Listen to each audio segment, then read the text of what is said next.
Welcome to my live teaching learning session of Indian Economy 2 BECE 146. Today's topic is agrarian relations and market linkages. You know that agriculture is the backbone of Indian economy, and agriculture is involved in primary sector. All the agricultural activities are included in primary sector. In each and every economy, three sectors always exist. One is primary sector, next is secondary sector, and other is tertiary sector. Primary sector is that sector in which agriculture and its allied activities are included.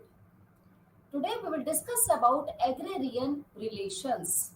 It means what type of relationship in between landlord and tenants were exist at the time of independence, before independence, and after independence. And what are the linkages in between of different types of market?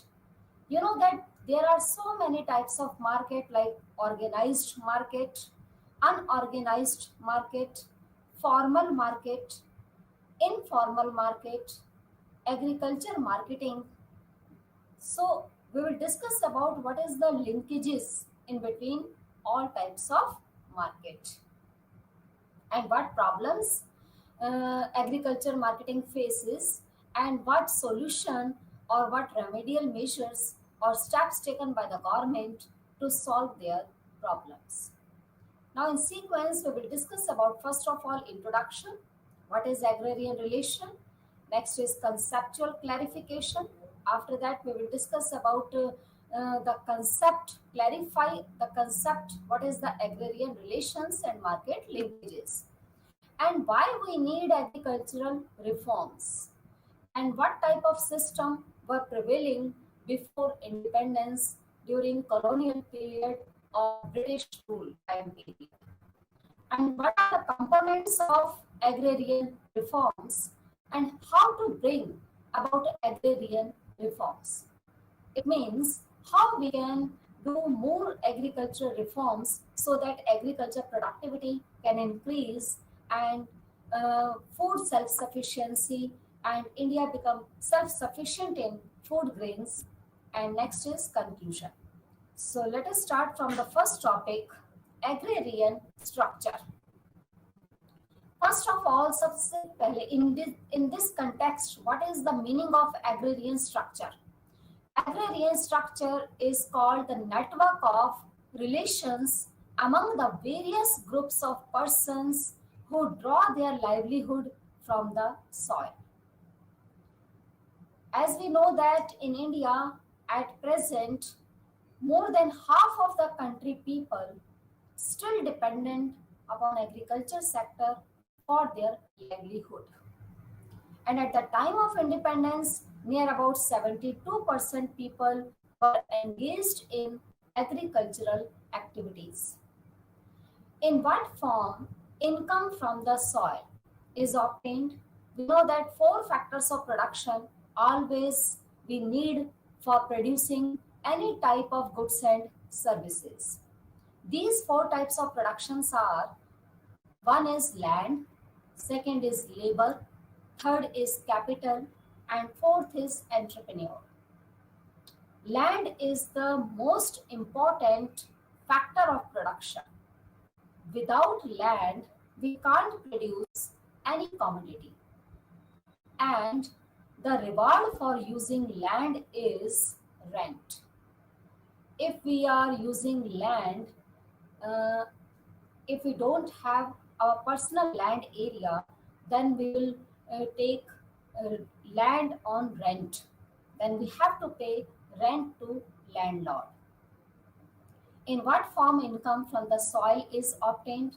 Rent, fruit of cultivation, or payment of labor.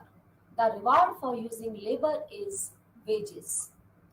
And if we hire capital from banks and other financial institutions, then we have to pay interest. And the reward for entrepreneurship is profit. So, all the factors of production in which land, labor, capital, entrepreneur, these four factors are called primary factors because without these factors, we can't produce any type of goods and services. Rent is the reward for using land, wages is the reward for using labor, interest is the reward for using capital, and profit is the reward for entrepreneurship. So, in what form income from the soil is obtained? That is rent, fruit of cultivation, and the payment of labor is wages. What type of rights in the soil are enjoyed, and how much land is held under these rights? To what extent the individual actually performs the required field work or whether others are hired to do it for him. We know that agriculture is the backbone of Indian economy, and agriculture is still the gamble of monsoon. And most of the country people are engaged in agriculture activities because agriculture is very necessary for all. Agriculture is necessary for our survival. It provides us food, which is necessary for survival. It gives more and more employment opportunities to the country people. It is very necessary for all the industries because it provides raw material to the industrial sector, and it helps to promote industrial sector and service sector also, and it is the base of overall development of the country. So agrarian structure means the network of relations among the various groups of person who draw their livelihood from the soil. Next is meaning of agrarian structure. Agrarian structure is defined as a complex set of relationship within the agriculture sector among tenure structure, production structure, and the structure of supporting services. It means it can be defined in a very broader context, and it is defined as a complex set of relationship within the agricultural sector among tenure system. What is tenure system? Before independence, there were three types of tenure system were prevailing in the economy or existing in the economy. That type of system were called, like, one is the Rayatwari system, next is Jamidari system, and other is Mehelwadi system.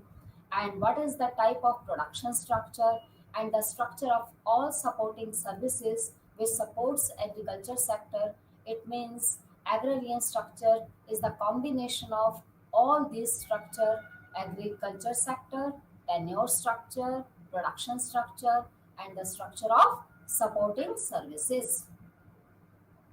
Next is background and objectives. What is the background of agriculture tenure system, and what are the main objectives of agrarian structure and agriculture reforms?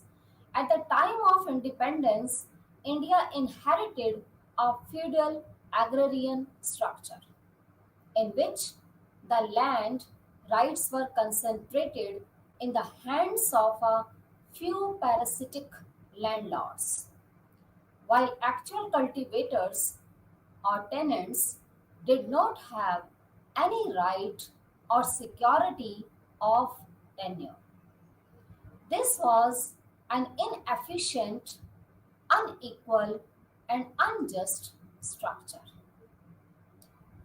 It means before independence, the relationship between landlord and tenants were more exploitative and were more conflicted. After independence, therefore, almost all state governments have passed various land reforms laws for abolition of intermediaries. In other words, we can say that abolition of Jamidari system, because Jamidars were the intermediaries in between of farmers and Britishers. So, after independence, first of all, the step were taken by the government is abolition of intermediaries or abolition of Jamidari system. Next steps were taken by the government is abolition or regulation of tenancy by conferring either ownership or occupancy rights on tenants. And third reforms is imposition of land ceiling or ceiling on land holdings and redistribution of ceiling surplus land and so on. What is the meaning of this ceiling? Ceiling is the maximum limit of land division. It means at the time of independence or before independence, land were fragmented or scattered, and there were very small size of land in the hands of tenants or poor landless persons. So government has fixed ceilings on land. It means maximum limit of the land division. At the time of independence, most of the farmers are called marginal farmers because they have they had only less than 1 hectare land. On that particular land area which is less than 1 hectare, they could not use more productive technologies and more good advanced techniques for the increase in production of agricultural produce. So, imposition of ceilings on land holdings and redistribution of ceiling surplus land and so on, these are called agricultural reforms or land reforms, which were initiated by the government after independence but not before independence. Before independence, the system of land tenure was very exploitative, in which Jamidari system was existing at that time, and Jamidars were called intermediaries in between of farmers and Britishers who imposed heavy rents on tenants or landless farmers who work on the other landlord land. So the main objective was to create conditions for an agrarian economy with high levels of efficiency and equity during second 5 year plan. First, economic planning was started after independence at the time of 1951. First 5 year plan was launched on 1951 to 1956. And the second 5 year planning time period was 1956 to 1961.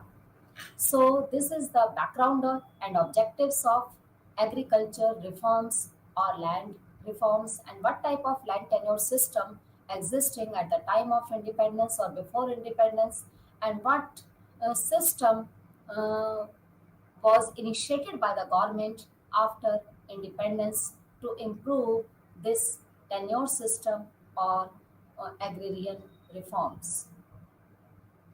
Next is Jamidari system. Three types of system were existing in our economy at the time of Britishers' rule. One is called Jamidari system. Jamidari system was introduced by Cornwallis in 1793 through Permanent Settlement Act in provinces of Bengal, Bihar, Odisha, and Varanasi, also known as permanent settlement system.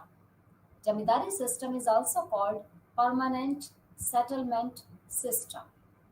Jamidars, talukdars, jagirdars, or feudal lords were a distinct class or categories of person who possessed a huge land area. The person who have a very big and large land area, that person is called feudals or landlord or jamidars or talukdars or jagirdars, etc. or mansabs or mansabdars or jagirdar, etc. Jamidars were recognized as owner of the land. Jamidars were given the right to collect the rent from the peasants or poor farmers or landless farmers or tenants. The realized amount would be divided into 11 parts. 1 by 11 of the share belongs to the Jamindars and 10 by 11 of the share belongs to East India Company or Britishers. So this is the Jamindari system, and this Jamindari system was existing in Indian economy, and it was started by the British government. Next is Mehalwari system. Mehalwari system introduced during the period of William Bentinck in 1833 in central provinces, northwest frontier, Agra, Punjab, Gangetic Valley, etc. of British India. This Mehalwari system had many provisions of both the Jamidari system and Rayatwari system. In the system, land divided into mahals. Each mahals comprised one or more villages. Ownership right were vested with the peasants, and the villages committees was held responsible for collection of the taxes. So Mehalwari system was existing in Indian economy during Britishers era or British rule at the time period of 1833, and it was started by William Bentinck. In this, landless person or poor farmers had to pay taxes to the Britishers under this Mehalwari system. Next is Rayatwari system. This system was introduced by Thomas Munro in 1820, initially in Madras, Bombay, parts of Assam, and Korg provinces of British India. In this system, ownership rights were handed over to peasants. British government collected taxes directly from the peasants, and the revenue rates of Rayatwari system were 50%, where the land were dry, and 60% in irrigated land area. It means if farmers were working on dry land area, then they had to pay 50% tax to the British government, and if working, they were working on irrigated land area, then they had to pay 60% revenue or taxes to the Britishers government. It was very high rate. And under all these systems, Britishers exploited Indian agricultural farmers. They pay less income and take more rent from their crops. So all these systems were too much exploitative, and the relationship between landlord and landless farmers in between of both the persons were very conflictive or exploitative or antagonistic. Now the characteristics of the agrarian structure of India. What are the features of agriculture structure of India? The main features or characteristics of the agrarian structure which independent India inherited were: one is absentee land ownership. Next is exploitation of tenants to high rents and insecurity of tenure. It means at the time of independent, India, or when India got independence at the time period of 1947, then there were absentee land ownership, and the relationship between landlord and landless farmer were exploitative. They exploit too much Indian farmers due to taking high rents and insecurity of tenure system. And third is unequal distribution of land. Some people were landlords and some were landless. So there were a very huge gap or class struggle or class conflicts in between of landless person and landlord persons. Tiny and fragmented holdings. At that time, land area was scattered and fragmented, which were divided into very small pieces and small parts. And for the agriculture production, if you want to increase agriculture production, then scattered land area or fragmented land area or small piece of land area is called useless area, because we can't use modern technologies, tractor, thresher, harvester on small piece of land area. So that time at the time of independence, there were small and fragmented and tiny land holdings were exist in India. And last feature is lack of adequate institutional finance to agriculture. At that time, agricultural financial system were also very defective, and almost all the farmers or landless person taken loan to by the non-institutional source of finance, in which mahajans, jamidars, and private financial institutions and landlords, etc., are included. So non-institutional sources were existing during independence time period, at the time of independence, in which too much interest rate and heavy interest rate were taken by the landlords or mahajans or sahukars or private financial institutions, because at that time no institutional source of agriculture finance was existing in India. So there was a lack of adequate institutional finance to agriculture sector. So all these are known as features of agrarian structure of India at the time of independence. Next is land tenure. What is the meaning of land tenure? Land tenure is the relationship among individuals or groups of people with respect to land, water, trees, plants, etc. Land tenure is an institution which make rules. Rules are made by societies or government to regulate behavior over land and access. Rules of tenure define how property rights to land and natural resources are to be allocated or distributed within societies. At the time of independence, the types of land tenure system was private, communal, open access, and state.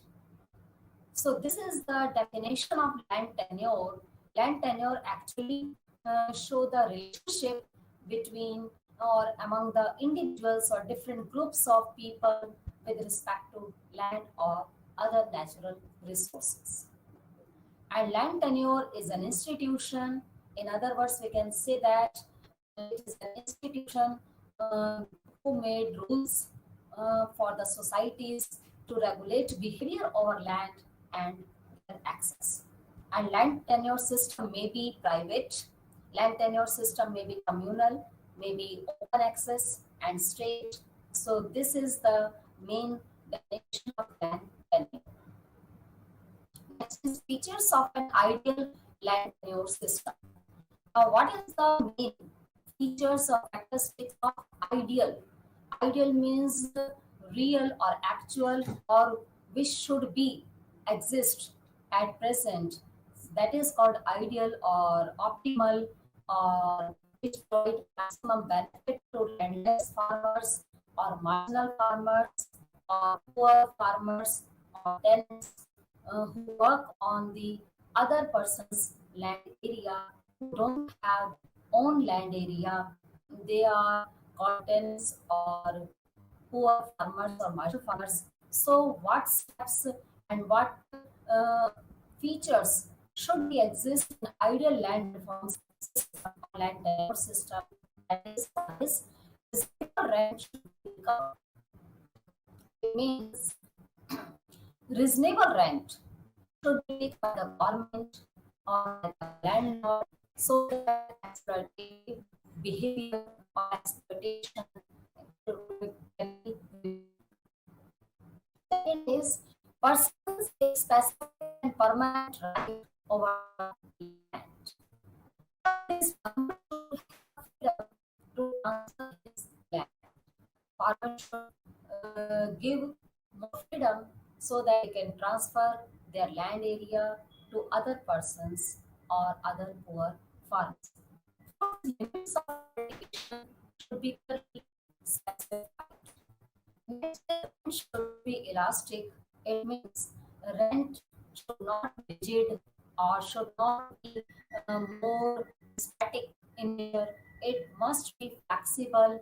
It should be elastic so that according to the land area, rent can increase or decrease according to the situations or conditions of the house. Next is that contact between government and farmer. Middlemen should be moved because intermediaries or jamidars or middlemen were exploited Indian agricultural farmers in a very large quantity. So, uh, intermediaries or jamidars should be removed or abolition should be exist because if exploitative behavior or jamidars will exist in the economy, then they will do exploitative activities. In this case, farmers can't work freely and can't bring contribution in agriculture production. So there should be direct contact in between of government and farmers. So that farmer can give direct rent to the government, not in between of all middlemen. If there is a large chain in between of government and farmers, then the amount of rent will definitely increase and farmer will be exploited. So few next is few inequalities in the distribution of land. There must be a system which exists in the Indian economy in which equal distribution of land uh, among the farmers must be exist so that inequalities can be removed.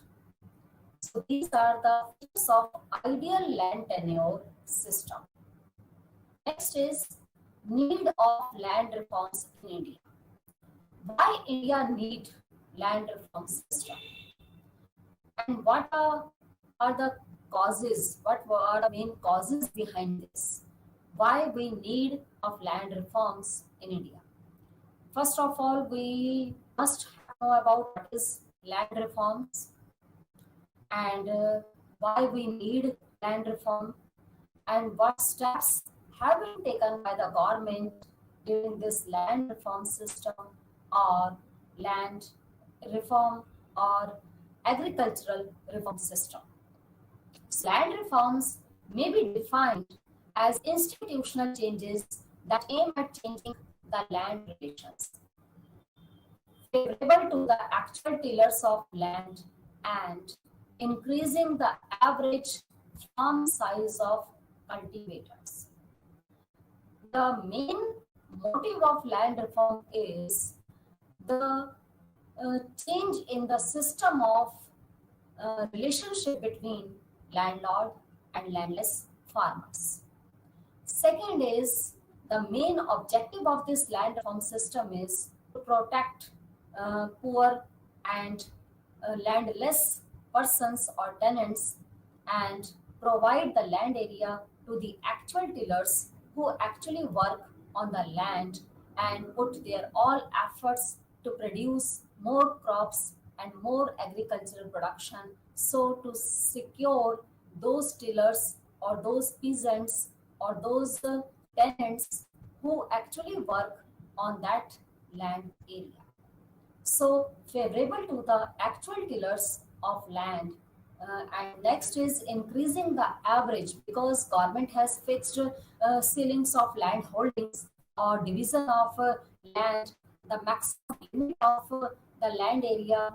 It means you can't divide your land area into small pieces and fragmented land area or scattered land area. uh, this problem can be solved with the help of the ceilings of land holding system. Next is land reforms consist of two changes. One is reform the land relations among the owners of land area and the actual tillers of land. And second is to change the average size of land holdings so as to make it an economically viable or more useful unit. Because if land holdings are very small or land size is very small and scattered and fragmented, then we can't use modern technologies, modern equipments like a tractor, thresher, harvester for the agricultural production. So agriculture land area size should be average size, and it should not be divided into very small pieces and should not be scattered, otherwise production can't be increased. So this is the land reform system, and we need land reforms to protect actual tillers of land area and to secure to provide more security to the poor tenants or marginal farmers, and to uh, put some restrictions on jamidars or landowners so that class struggle in between of landowner and landless person can be removed.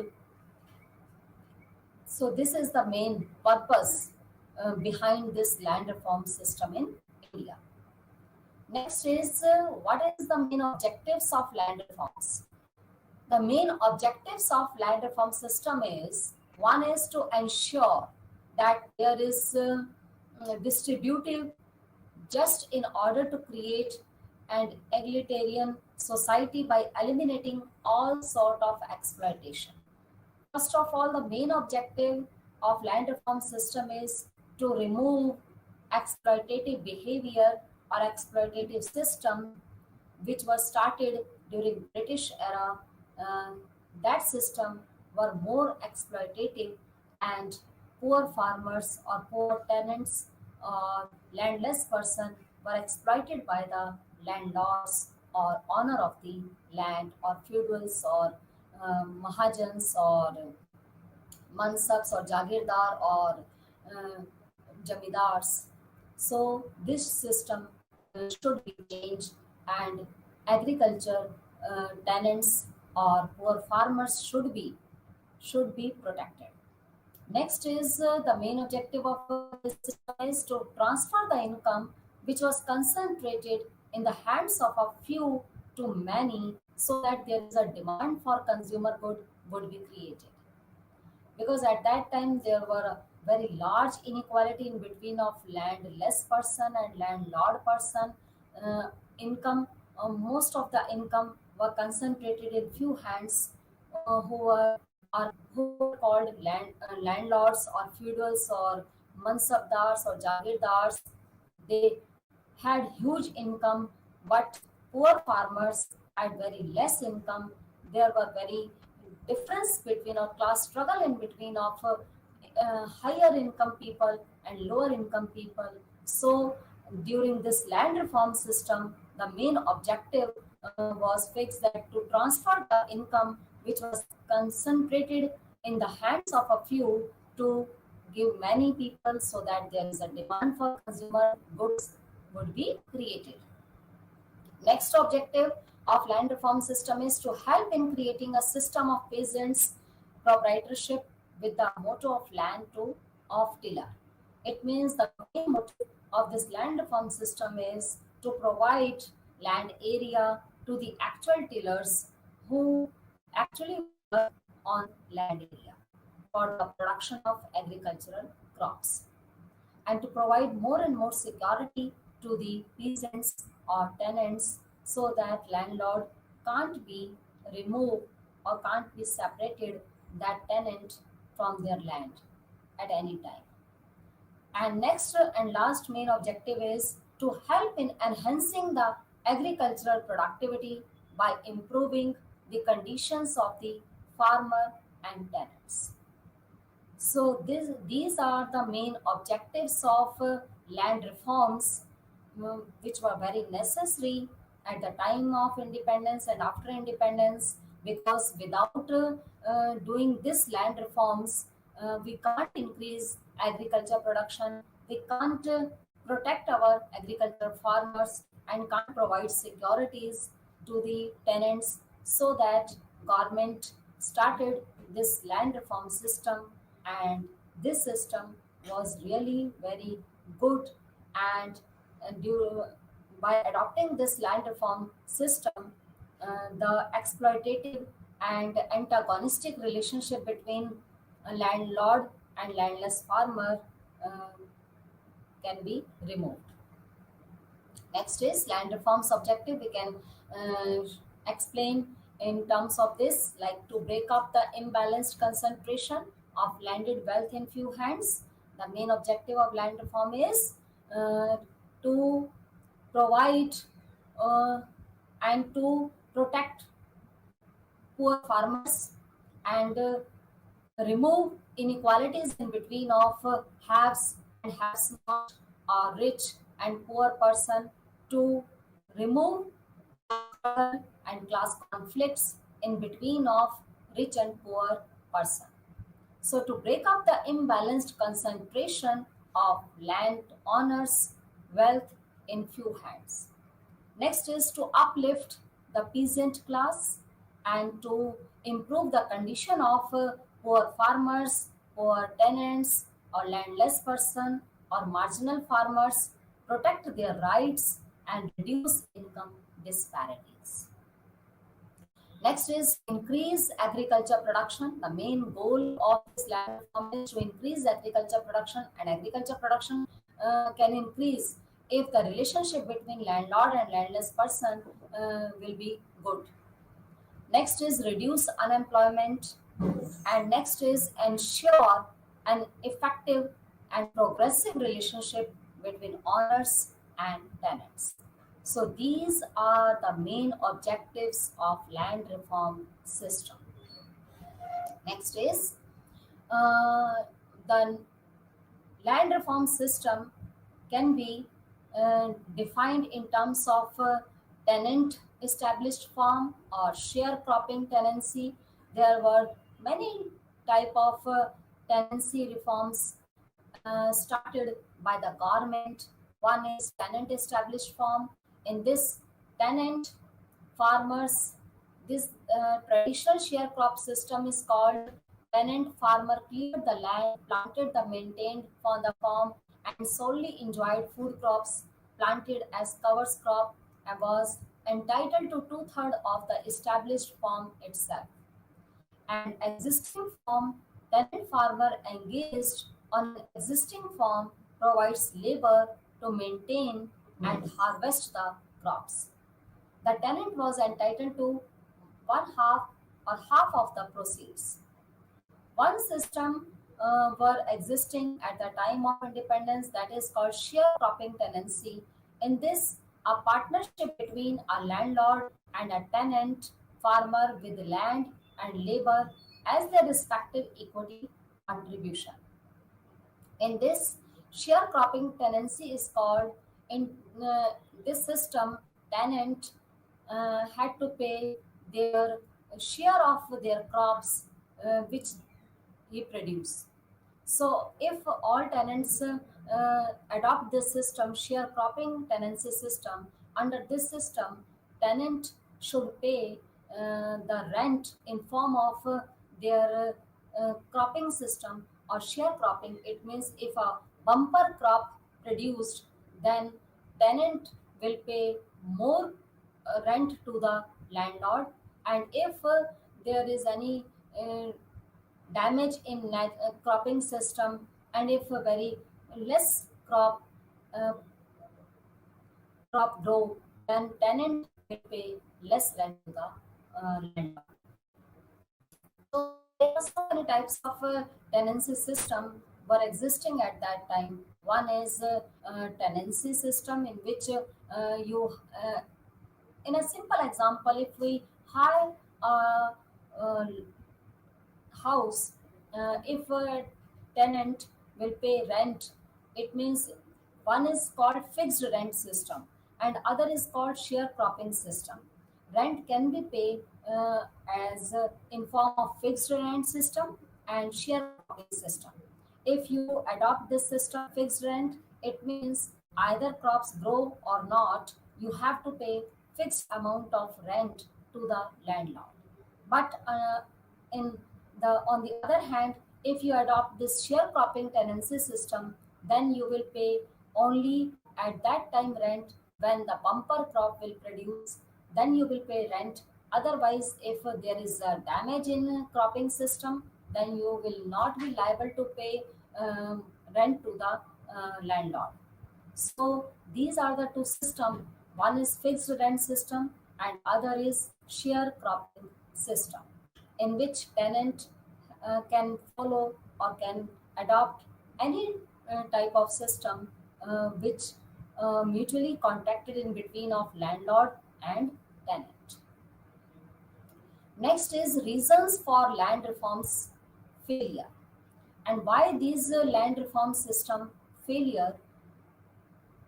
You know that land reforms in this system, first of all, government takes steps to abolish intermediaries or jamidari system. Next is government fix the ceilings of land holdings, or government has fixed the maximum limit of the land divisions so that land can't be divided into small pieces and parts. Third, steps were taken by the government to fixation of rent, because at the time of independence of British era, jamidars were collected rent by the farmers in a very huge amount, and they took 70% of their crops or 80% of their crops as a rent and to pay to the Britishers government. So government fixed the rent system so that nobody can charge more rent from the farmers or tenants. And next is consolidation of land area. Consolidation of land area is if we collect all the scattered land area in a particular one place, that is called consolidation of land area. If we have a small piece of land area in different places, then we can't grow any type of good crops in those small land area.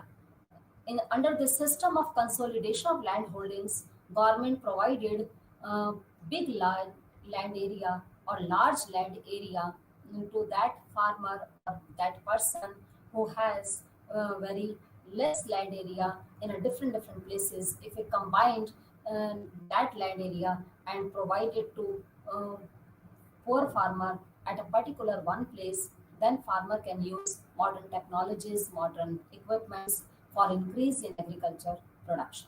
So this is called consolidation of land holdings. Cooperative farmings were started during this land reform system, and rent were regulated by the government so that tenant has to pay a fixed amount of rent to the government, and the chain of middlemen and the large intermediaries system were abolished by the government under this land reforms system. But you know that each and every coin has two sides. One is head and tail. So each and everything has two sides or two aspects. One is marriage and other is demarriage. So land reform system were very good, and this system was very uh, uh, provide more security to the tenant, but some loopholes and some drawbacks and some main causes behind this failure system was number one is political will. There was a lack of political will. It means government had started this land reform system, but not uh, taken by the government fully interest, or it means each and every land reforms measures were taken by the government, but only on papers, not legally, not actually, and political. There was a lack of political will. That's why land reform system were not fully successful. Next is Benami and Farzi transactions were made by the Jamidars, and that's why abolition of Jamidari system were not fully implemented. Next is state side with big farmers. Some states had very big farmers, and they have very uh, huge powers. So this system of land reforms were not fully implemented on those states who uh, who have very big farmers. Or some loopholes also exist in the system, poor redressal system, and big farmers cornered the land of marginal farmers. Under this system, government said that large land area, those persons who have large land area, they must have to transfer their surplus land area to the marginal farmers or landless persons, but they did not transfer this land area to the marginal farmer, so that land reform programs or system were not fully successful. And surplus land is fallow and uncultivated land were existing at that time. That's why we can say that this land reform system were not fully successful, and were all the reforms, all the measures, all the steps which were taken by the government to improve this agrarian structure system or agriculture relationship between farmers and landlord were not fully successful due to these loopholes, due to these drawbacks. Next is state-wise average land holdings in hectare. In this, we can see that in Kerala there is a very less land area and 0.18 land area holdings. It means less than 1%. If the land area holding is less than 1%, if a farmer has less than 1%, 1 hectare, less than 1 hectare land area, that is called marginal farmer or poor farmer or tenant. You know that in Kerala, Bihar, Uttar Pradesh, Tamil Nadu, West Bengal, Odisha, there is less than 1 hectare land area. And in Telangana and Chhattisgarh, 1 hectare land area. India, um, 1.08 on an average in India, the land uh, holdings in hectare is 1.08. Punjab is 3.62, very large land area. That's why Green Revolution mainly successful in Punjab, Haryana, because they have very huge land holdings, and land holdings in hectare. There are very huge land holdings. That's why if you have huge land holdings, then you can use more inputs, agriculture inputs in a packaging way or in a combined way, and all agricultural technologies you can use if you have big land holdings. But if you have less than 1 hectare land area, then you can't use modern technologies and tractor, thresher, harvester, and all the agricultural inputs on a small piece of land area, and agriculture production can't grow. So this is the state-wise average land holdings in hectare. Next is agricultural marketing, because in this block we will discuss about all these things like agriculture reforms agriculture structure, agrarians' relationship between farmers and landlords, and agriculture marketing. What is agriculture marketing system? Agriculture marketing is an integrated process of moving agricultural products from farms to consumers. Numerous interconnected activities are involved in doing this, such as planning production, growing and harvesting, grading, packing, transport, storage, agro and food processing, distribution, and sale. Agricultural marketing system involve all these activities. In this, agriculture planning, production, growing, harvesting, grading, packing, transportation, storage facility, warehouses or godowns, agro and food processing, distribution, and sale. All these activities are included in agriculture marketing system. Such activities can't take place without the exchange of information and are often heavily dependent on the availability of suitable finance. Because without finance, agriculture marketing system can't move smoothly, and without the exchange of information, uh, this system can't run actually in a very good form. So marketing system are dynamic, they are competitive, and involve continuous change and improvement. So this is called agricultural marketing, which is an integrated process of moving agricultural products from farm to consumers. Agriculture marketing can best be defined as series of services involved in moving a product from the point of production to the point of consumption. It means from farmers to consumers, or the actual producers to consumers. So agriculture marketing can best be defined as series of services involved in moving a product from the point of production to the point of consumption. Thus, agriculture marketing is a series of interconnected activities. One is planning production, second is growing and harvesting, third is grading system. Under this system, we can grade out the agriculture produce, which crop is good and which is bad. Grading system can tell us uh, good crop and bad crop. And packing system should also included in agriculture marketing system. Transportation, storage, agro and food processing, and distribution and sale. All these are involved in agriculture marketing system. Next is there are so many types of market. What are the types of market? One is factor market, other is product market. Factor market is that market where factors are four, like land, labor, capital, entrepreneur. In this factor market, we can sell or purchase all the factors of production. So factor market is that market which is the main sources of production are labor and capital. It is the market where production factors can be bought and sold. Other type of market is product market or goods market. Goods market or product market both are same.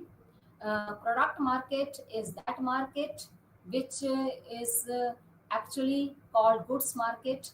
It is the market where final goods can be bought and sold, or where final goods supply and demand collide. So these are the two types of market. One is factor market and other is product market. It is clear by its name that factor market, what are the factors of production? Factors of productions are four: land, labor, capital, entrepreneur. So where factors can be sale or purchase, that is the market. Market is a place where you can buy or sell any type of goods and services. So if factors are selling or buying, that is called factor market. If a place where goods are sold or sale or buy, that is called goods market or product market. Next type of market is formal market or informal market. So formal market or formal sector is called where business is registered, who pay taxes to the government, who maintain all the records of business activities, where the regular working hours are fixed and regular wages paid by the employers to the employees, and employees' rights are protected, or all the labor laws and rules and regulations regarding labor laws are implemented or actually fixed for the formal sector. So formal sector in India, there is a very less percentage of formal sector. Only 7 or 8% people are still engaged in formal sector, and 92% or 93% people are working in informal sector. Informal sectors are opposite than formal sector. So informal sectors in which business are not registered, they do not pay taxes, they do not keep accurate records of business activities. In this, long working hours are involved and low wages paid to the um, workers, and employees' rights not be protected by any labor laws or regulations which are set by the government. So these are the two another forms of market, that is formal and informal. So we can say that there are four types of agriculture markets. One is product market, next is factor market, other is formal market, and next is informal market. So these are the types of market. Next is problems of agriculture marketing in India. What problems in India, agriculture marketing system exists in this system. So problems of agricultural marketing in India. There are so many problems which exist in agriculture marketing system. That is, one is having village sales of agricultural commodities. It means there is not regulated markets exist in India. That's why farmer forced to sell their agriculture crops in villages or in their uh, particular rural area. Next is factors responsible for village sale. So many factors were responsible, like a forced sale, because farmers mainly take loans from the non-institutional sources like Mahajans, Saukars, or private financial institutions.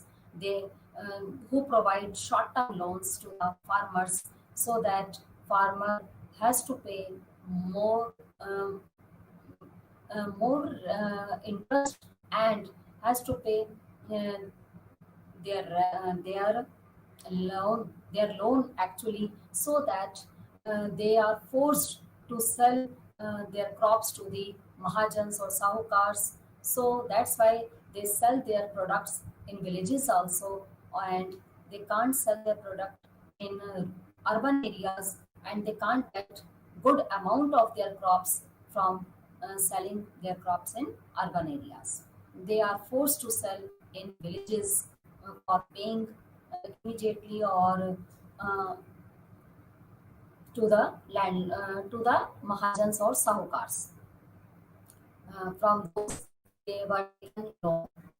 These farmers are indebted uh, to village money lenders, traders, or landlords. Farmers mainly take loan from the money lenders and traders or landlords. That's why they are forced to sell their crops in villages or money lenders or traders or landlords, and they give very less amount to the farmers. That exploit farmers to pay less amount for their crops. Next is farmers dislike city markets. Some farmers don't like to sell their crops in large markets or markets because they don't have transportation facility, communication facility, have no information regarding actual price of the agriculture product. That's why they have to sell their crops very less in the hands of mahajans or sahukars or landlords. Next is the existence of two independent market changes multiplicity. So these are the main problems of agricultural marketing. Recommendations, what recommendations are taken by the government? One is transparency, efficiency, and simplify. In all market operations, there must be transparency, efficiency, and simplify must be exist. Now conclude, we can conclude that land reform is difficult, in some cases a necessary condition for agriculture development. Land rental market changes will also occur with development and are key to balancing land with labor market.